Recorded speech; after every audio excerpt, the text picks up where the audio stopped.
Salut Titi, bonjour la Polynésie française.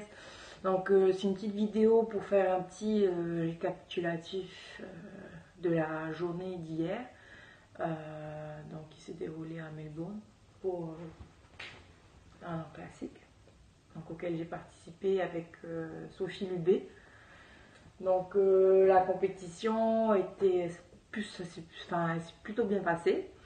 Il y avait plusieurs catégories, donc moi j'ai concouru dans deux catégories, novice et open, en taille medium. Donc je crois qu'on était dans la catégorie novice, on était près de 25 filles, je crois. Et open à peu près pareil, une vingtaine de filles. Donc au niveau donc, de la compétition, on est arrivé ici dimanche dernier. Donc le but c'était de venir avant pour éviter de faire de la rétention d'eau. Malheureusement j'ai fait de la rétention d'eau pendant 3 ou 4 jours. Donc on était arrivé dimanche et la compétition c'était vendredi 16. Donc ça me laissait à peu près 5 jours pour sécher encore. Malheureusement j'ai fait de la rétention d'eau. J'ai eu beaucoup de mal à enlever cette flotte. Donc j'ai dû faire du cardio et me reposer beaucoup. Donc ça a payé un peu mais pas complètement.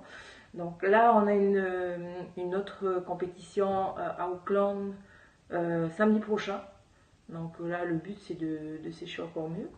Alors au niveau de la compétition, donc en elle-même, bon, on voit que les niveaux ils changent de plus en plus chaque année, même chez les novices. Après au niveau des critères, bon moi ce que je trouve c'est que ça a beaucoup évolué depuis l'année dernière à l'Olympia. Donc ils cherchent des filles plutôt féminines, avec du muscle, mais que ce soit harmonieux et pas trop sèche en fait.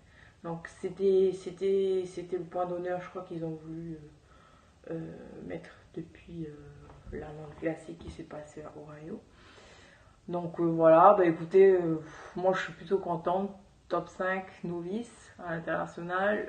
Quand j'ai vu les filles qui étaient dans ma catégorie, dans la queue, je me suis dit bon, on y va pour le fun quoi.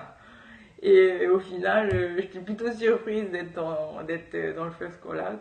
Alors, first call out, en fait, c'est les filles qui sont appelées en première, donc qui font partie du top 10 ou top 5 en fait. Donc voilà, pour la petite histoire. Malheureusement, j'ai pas eu de médaille. Cette année, ils ont donné des médailles que pour le top 3. Donc, bon, c'est pas grave. L'essentiel, c'est que